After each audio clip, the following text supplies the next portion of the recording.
Mesdames et messieurs, bonsoir et bienvenue à cette émission d'Info 9. Le mal de dos. Combien de personnes en souffrent? Il existe maintenant des cliniques du dos. Alors, pour nous en parler, je reçois une thérapeute en réadaptation physique du Centre de santé et des services sociaux des Aurores boréales, Mme Suzelle Baudouin. Madame Baudouin, bonsoir. Bonsoir. Merci d'avoir accepté cette invitation-là, Madame Baudouin. Le mal de dos. Ça, on en entend tellement parler que ça me tente presque de vous demander, est-ce que c'est le mal du siècle, le mal de dos?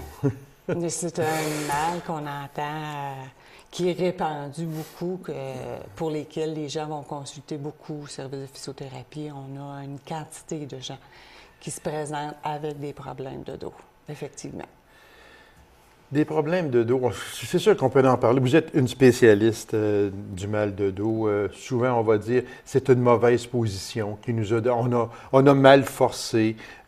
Sur la glace, assez souvent, on peut faire un faux pas sur la glace. Ce sont des choses qui peuvent arriver. Mais dans l'ensemble, le mal de dos, comment, est-ce qu'on attrape un mal de dos ou bien on se fait un mal de dos? Comment ça arrive habituellement? On dit que le tiers des problèmes de maux de dos vient de chutes, d'accidents en fait. Et le 2 tiers restant vient de contraintes, de postures qu'on garde, qui sont prolongées, de faux mouvements, d'efforts trop importants pour la capacité qu'on a. Et c'est la répétition de tout ça qui entraînerait... Les gestes répétitifs. C'est ça. En bout de ligne, on dit que le 2 tiers des problèmes viennent de ces contraintes-là, effectivement. Ça veut dire juste un exemple de même, là, parce que moi, j'ai travaillé longtemps dans des bureaux, puis tout ça, puis une mauvaise posture, une mauvaise position à l'ordinateur. Parce que là, on est rendu là, on travaille plus avec des crayons puis des feuilles de papier, ou presque pas. Mais une mauvaise posture à l'ordinateur, pourtant, on enseigne les postures, les bonnes postures pour ne pas avoir mal au dos, aux mains, en tout cas, peu importe. Mais une mauvaise posture prise au départ, puis que, comme vous dites, le geste est répétitif. On est tout croche, puis on travaille à l'ordinateur tout d'un coup, sans s'en rendre compte, possiblement. D'un coup, oh mon Dieu, que je suis bien fatigué. C'est un peu comme ça que ça vient. Ça va s'installer, ça peut s'installer de cette façon-là. Le corps, en fait, apprécie pas de rester immobile. OK. Le corps, si on reste immobile, les muscles, à ce moment-là, tranquillement, vont se resserrer et compacter des zones qui peuvent avoir été fragilisées par d'autres mouvements, d'autres mauvais efforts, des chutes, des faux pas. Donc, les gestes répétitifs, une mauvaise position, puis les chutes, c'est en général ce qui va occasionner des maux de dos. Dans les 2 tiers des cas. Dans les 2 tiers des cas. Est-ce que, parce que moi, je me souviens d'avoir lu ça en quelque part, parce qu'on dit que très souvent, la fatigue du corps humain va se jeter très souvent dans le dos. On est fatigué. Ah, Caroline, que je suis fatigué, puis j'ai mal dans le dos, puis j'ai mal aux reins, puis etc. Est-ce que c'est une chose possible que la fatigue se jette dans le dos? C'est que les tensions qu'on accumule, les muscles de la colonne, c'est des muscles qui sont là pour nous tenir droit, assis, debout. C'est des muscles qui travaillent toute la journée.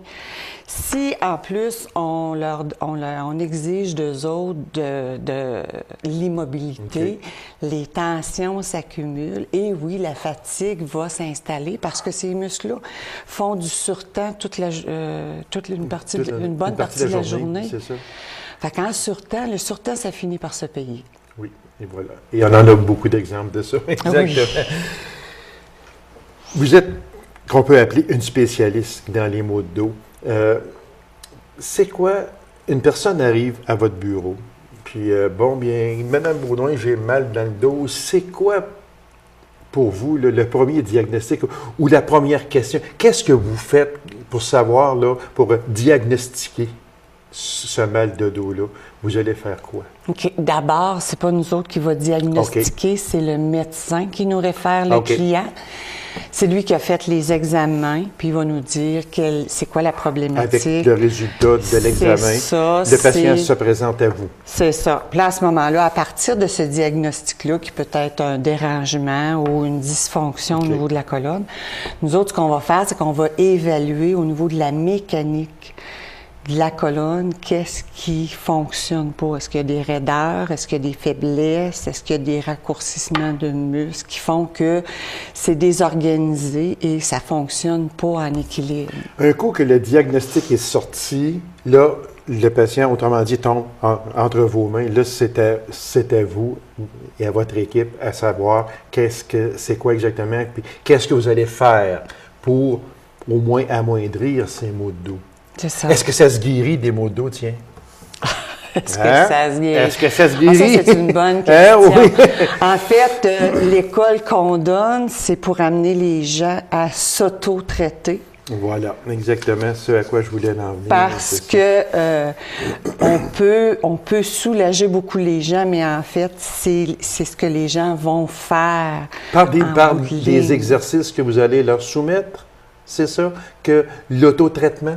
L'autotraitement qu'on va faire à travers l'école de dos, c'est qu'on va les amener, on va leur fournir des outils pour suite à cette évaluation-là, en fait, qui va corriger les déséquilibres. S'il y a des muscles qui sont pas assez forts, on va leur donner des exercices de renforcement. S'il y a des muscles qui sont trop courts, on va leur donner des exercices d'étirage.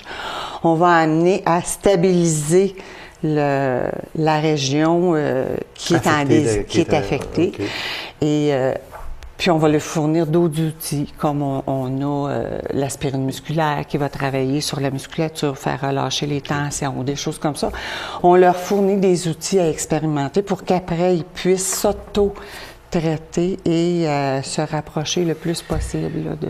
Est-ce que le réchauffement du corps humain est important avant une activité physique? Et j'entends par là, là, j'ai à forcer beaucoup, mon corps est froid, je ne suis pas réchauffé, autrement dit. C'est quoi? On ne devrait pas travailler à ce moment-là sans le réchauffement? C'est important de dérouiller un petit peu le corps avant de se lancer dans une activité qui va être exigeante. Tous les athlètes vont faire un peu d'échauffement avant de partir puis faire une run de vélo. Fait que c'est la même chose quand on a à soulever des charges. Il faut se dérouiller un petit peu avant de demander un effort. Demander aux muscles parce que si le muscle est réchauffé, il est plus flexible, j'ai l'impression. C'est ça. Il va être mieux nourri, il va être en mesure de fournir un effort sans risquer de se blesser. C'est ça. Est-ce que c'est ça que l'on appelle, Mme Baudouin, l'école interactionnelle du dos? C'est ça? C'est l'auto-traitement? C'est ça. C'est amener les gens à s'auto-traiter pour diminuer leur douleur, puis les assouplir, les amener à avoir une meilleure compréhension de la mécanique, de leurs conditions, puis de leur fournir justement les outils qu'eux autres vont expérimenter pour être mieux à l'intérieur de ça.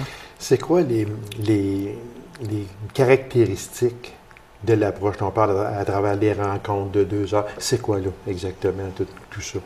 OK. On va faire... Les rencontres se font...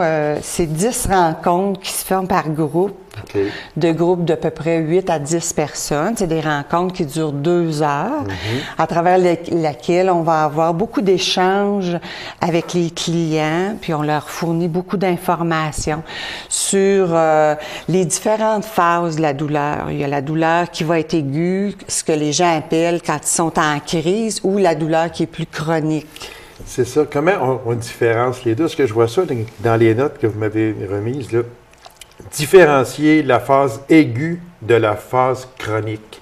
C'est quoi la différence entre les deux? Déjà, au départ, les gens connaissent la différence entre les deux. Oui, OK. La phase le mal n'est pas le aiguë, même? Non, la phase aiguë, c'est ce que les gens appellent quand ils sont en crise. Ils sont sont bloqués, sont pas capables de bouger, ils ont une douleur qui est très, très importante.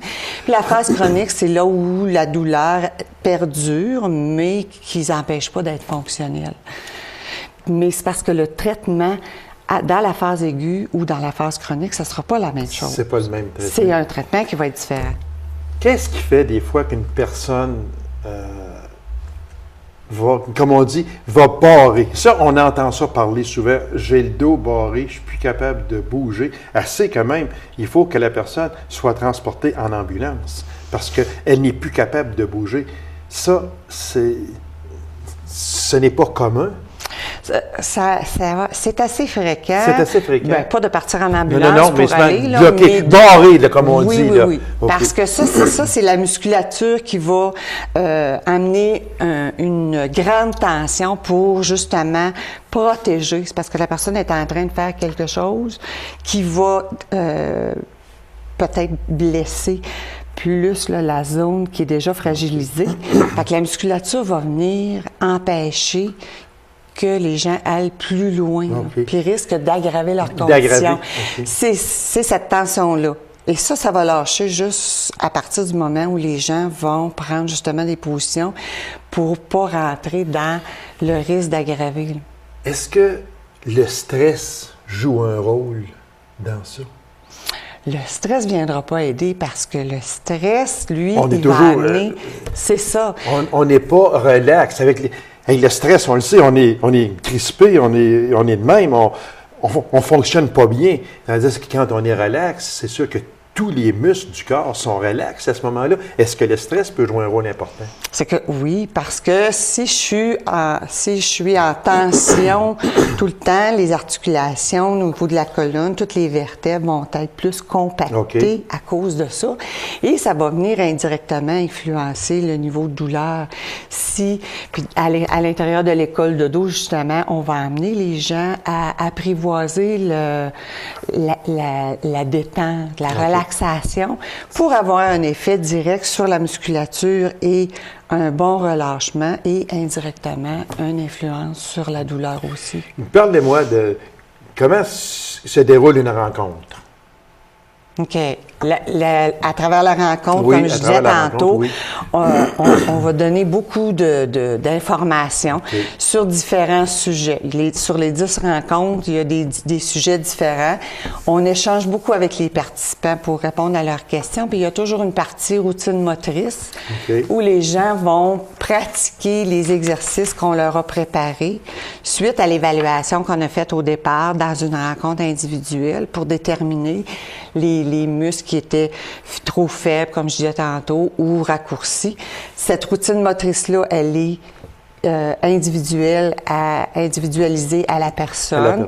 Les gens ne font pas les mêmes exercices parce qu'ils n'ont pas les mêmes contraintes. Voilà, fait que durant l'école, durant la séance, ils vont pratiquer leur routine, puis on va être là pour réajuster et corriger pour les Et ça se fait au centre hospitalier à la Sarre? Oui, ça se fait. Est-ce qu'il y a un coût pour cette école-là? Les seuls coûts qui sont demandés, c'est le cahier du participant au prix de 10 $, parce qu'à l'intérieur de ce cahier-là, toute l'information qui est donnée par les animateurs est comprise dans le cahier.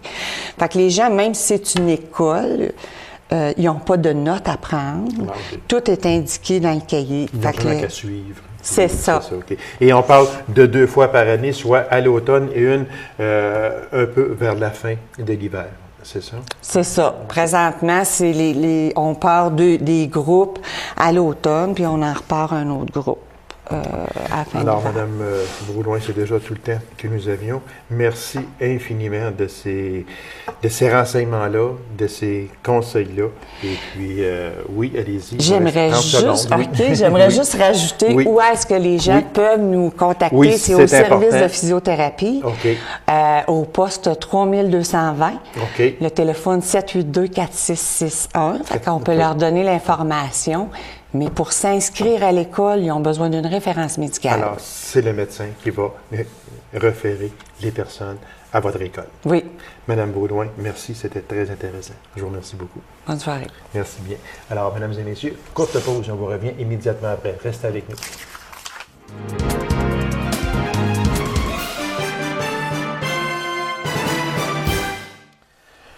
Un autre honneur rejaillit sur la région de l'Abitibi-Témiscamingue. En effet, le prix Persilier-Lachapelle a été remis à un grand de notre belle région. Ce prix n'avait pas été octroyé chez nous depuis près de 30 ans. Son récipiendaire, le sympathique directeur de la ressource pour personnes handicapées, M. Rémi Mailloux. Monsieur Mailloux, bonsoir. Bonsoir. Monsieur Mailloux, au nom de toute la population de l'Abitibi-Témiscamingue et en mon nom personnel, je tiens à vous féliciter pour la réception de ce prix d'excellence 2011. C'est vraiment une fierté pour notre région et vous êtes une fierté pour notre région. Alors, je vous en félicite, Monsieur Mailloux. Ben, merci. Puis je pense que quand on reçoit un prix comme ça, ben moi je pense que ce prix-là, on le doit à pas mal de personnes parce que un gars, c'est sûr que j'ai ma part à faire là-dedans, mais l'Abitibi-Témiscamingue, nord du Québec, nous a tellement épaulés, m'a tellement épaulé qu'à un moment donné, là, c'est le fun que tout cet ouvrage-là soit reconnu par le ministère de Santé et Services sociaux. C'est ça. Moi, M. Mailloux, si je vous demandais exactement c'est quoi que le prix Persilier-Lachapelle, on sait que c'est donné par le ministère de la Santé, mais c'est quoi exactement? Ben, c'est un docteur, docteur Persilier-Lachapelle, qui à l'époque œuvrait là, pour le bien de la communauté, et notamment pour les femmes et les enfants. Puis il a fait beaucoup dans sa communauté pour justement le bien-être, pour que les gens, pour que les gens, la condition de santé et sociale soit améliorée. OK. Ça faisait au-delà de 30 ans ou presque 30 ans que ce prix-là n'avait pas été octroyé chez nous, en Abitibi-Témiscamingue. Oui, ben, je pense que c'est le premier prix qui a été... c'est le premier. Oui. Et c'est à vous qu'il est décerné, et avec raison, M. Mailloux. Ce prix vous a été remis à Québec le 11 octobre dernier par le ministre de la Santé, M. Yves Bolduc, de la ministre déléguée aux services sociaux, Mme Dominique Vien, et le PDG de l'Agence régionale de la santé et des services sociaux, M. Jacques Boissonneau. Donc, quand on regarde les personnes qui étaient là pour vous remettre ce prix-là, quand on parle du ministre de la Santé, on parle de prix d'envergure à ce moment-là. Oui, puis c'est très impressionnant. Ça s'est fait au Salon Rouge, là, en présence de sous-ministres et de plein d'autres dignitaires de d'autres régions. Ça fait que c'est très impressionnant. Parlez-moi, M. Mailloux, quand on vous a appris, d'abord, de quelle manière on vous a appris que vous étiez le récipiendaire du prix Persilier-Lachapelle? Puis je suis certain que vous êtes une personne humble et ça vous a surpris beaucoup. Je suis persuadé. Comment vous l'avez appris? Qui vous a appris ça? Effectivement, là, quand ça m'a été appris, c'est vous savez qu'en région, on travaille beaucoup avec le réseau de la santé et des services sociaux, notamment aussi avec les centres de réadaptation. Hein, c'est Mme Lynne Saint-Amour du centre de réadaptation, la directrice générale, qui m'appelle au retour de mes vacances, puis dit Rémi, il y a une équipe qui va aller te filmer, qui va aller te demander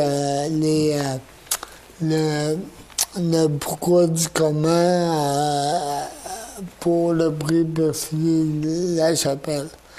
Fait que là, t'es nominé, mais ça me dit que j'avais rencontrer les critères. Ouais, puis remporter le prix parce qu'ils ont tout le temps Aline, puis il y avait l'agence de santé aussi en arrière de ça. Ils n'ont jamais voulu me dire parce qu'ils n'avaient pas le droit de me dire, puis ils me laissaient tout le temps planer, peut-être que si. Mais on est bien surpris parce que tout le travail que l'on fait, on le fait avec des partenaires, des collègues de bureau. Vrai, parce que vous ne pourriez jamais faire tout ce que votre métier comporte. Vous ne pouvez pas faire ça seul. Ah non. C'est impossible. Puis quand tu vois ça, ben tu te dis pourquoi moi qui assois ça, alors que je sais qu'en Abitibi-Témiscamingue, il y a plein de gens qui travaillent dans d'autres secteurs. Oui, et vous faites partie de ce groupe-là, M. Mailloux. Puis moi, lorsque j'ai eu un fil de presse qui m'a annoncé en octobre dernier que vous étiez ce récipiendaire-là, je sais, vous êtes humble. Puis je sais que la première affaire que vous avez dit, il y avait d'autres personnes qui auraient pu l'avoir. Oui, mais vous étiez dans ce groupe-là, M. Mailloux, et c'est vous qui l'avez eu. Et félicitations encore une fois. Puis je l'ai toujours dit, vous êtes une fierté pour la région et vous portez toujours le drapeau très haut. Oui, puis c'est important parce que quand on... puis d'autant plus à Salon-Rouge, j'étais comme le dernier à passer. Puis vu que j'espérais bien remporter le prix, mais j'avais rien préparé pour le mot. Puis tout le monde avait l'air bien préparé. Mais, puis là, il y en a qui ont gagné des prix, mais il y avait des beaux mots à dire. Ça veut dire qu'il fallait que je trouve quelque chose d'intelligent pour représenter notre région. Des choses intelligentes. Monsieur Mailloux. Ça fait que en tout cas, ça a bien sorti. Ça a bien sorti. Ça, je ne suis pas inquiète de ça. Moi, Monsieur Mailloux, là, est-ce que je suis un peu dans le champ ou pas pantoute si je vous dis que vous faites partie des gens qui ont transformé leur faiblesse en force? C'est votre principal atout. Oui, bien, c'est sûr. Moi, ce là je pourrais te conter des histoires. J'ai des films fétiches que j'écoute, que je réécoute. Mais effectivement, ma faiblesse... ma faiblesse, puis j'ose croire que je n'ai pas trop, mais c'est sûr que je vis avec un handicap, puis je fais en sorte que cet handicap-là me fasse grandir dans le sens que j'ai tout le temps dit, puis je vais tout le temps le dire, c'est que je n'ai eu assez pour comprendre ce que c'est que vivre avec un handicap, puis pas trop pour être capable de faire de quoi avec ça. Ça fait que ça me donne une chance comparativement à quelqu'un d'autre. C'est ça qui m'alimente puis qui fait en sorte que... c'est qu'à la place de vous dire, bon, j'ai un handicap, je suis à part des autres, je reste enfermé chez moi, puis je vais vivre avec mon handicap, puis je vais me montrer le moins possible pour pas que les gens, entre parenthèses, rient de moi, puis ça va être ma vie, ça. Vous avez rejeté ça du revers de la main pour dire, j'ai un handicap, mais je suis capable de fonctionner.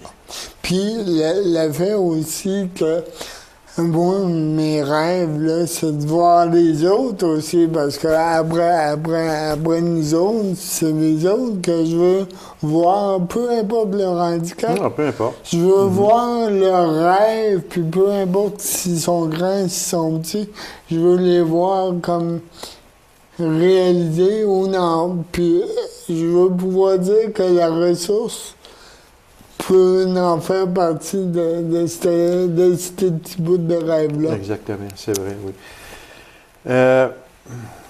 Votre talent et votre énergie, ça sert souvent à la défense des droits des personnes handicapées. Pour vous, la défense des droits des personnes handicapées, c'est primordial. On l'a dit, je l'ai dit, je vais continuer à le dire. Sortez du placard. Vous avez votre place dans la société comme n'importe qui. Puis, foncez. Et vous en êtes un exemple vivant, M. Mailloux. Et vous aimez vous porter à la défense des personnes handicapées. Oui, c'est sûr, parce que puis ça, c'est dans moi, puis je me souviens du plus jeune âge que j'étais, je pouvais pas tolérer les injustices. Donc, les injustices de tout genre, puis d'autant plus que pour mes consoeurs, puis confrères qui ont à vivre un handicap, ben, c'est sûr que quand ils sont lésés dans le droit, ben moi, ça m'alimente, puis je reprends le bouclier pour défendre avec d'autres partenaires, là, parce que c'est... Vous ne pouvez pas supporter que des personnes handicapées soient mises de côté. Tout à fait. Et vous avez parfaitement raison, M. Mailloux. Est-ce que la mise sur pied du Téléthon régional de la ressource pour personnes handicapées, qui, soit dit en passant, en 2012, aura lieu le 29 janvier prochain, est-ce que c'est une de vos plus grandes réalisations? Ben oui, en quelque sorte, puis, mais c'est sûr, puis c'est une des réalisations que j'ai contribué parce que, je le redis et je le répète, l'ensemble des gens qui m'entourent fait en sorte que c'est une grande réalisation parce que Rémi Mailloux tout seul, il aurait réalisé pas grand-chose, mais c'est sûr que j'ai contribué à cette grande réalisation. Et le fait de sortir du Téléthon provincial et de l'emmener en région, je pense, et bien, non, j'enlève le mot « je pense », je suis certain que ce fut un plus énorme. Parce qu'avant ça, vous étiez dans le Téléthon provincial, alors beaucoup d'argent allait du côté du provincial, peut-être une certaine partie peut-être trop faible à votre goût qui s'en venait en région. Alors, un bon matin, vous vous êtes dit, pourquoi pas faire notre propre Téléthon? C'est ça. Puis alors que quand on est un peu maître de notre destin, puis avec d'autres en région, ben on est encore plus fort, puis l'unification, ça l'unifie, à mon sens, la région, pas juste au niveau collectif, au niveau de faire de quoi, mais aussi d'améliorer le sort collectif des personnes handicapées. Puis ça, on le fait ensemble, puis on est capable d'ensemble de contribuer. Puis moi, le plus grand plaisir, c'est quand je vois des rayons de soleil dans les yeux des personnes handicapées que la ressource aide, puis que je vois évoluer avec le temps, puis je me dis, Caroline, ben, au moins on peut dire mission accomplie. On aura servi à ça, puis mission accomplie. Et c'est beaucoup, beaucoup aussi. Monsieur Mailloux, merci infiniment. Vous êtes vraiment une fierté pour toute la région de l'Abitibi et Témiscamingue. Et puis, ce prix Persilier, La Chapelle, en témoigne très bien. Alors, félicitations à vous encore une fois. Et puis, on va se revoir en 2012, certainement, pour parler du futur 15e Téléthon de la ressource pour personnes handicapées qui aura lieu le 29 janvier prochain. Alors, M. Mailloux, merci beaucoup et on se revoit en 2012. Merci. C'est moi qui vous remercie. Alors, mesdames et messieurs, merci d'avoir été là. On se donne rendez-vous à une prochaine émission de 9 au 9. Au revoir.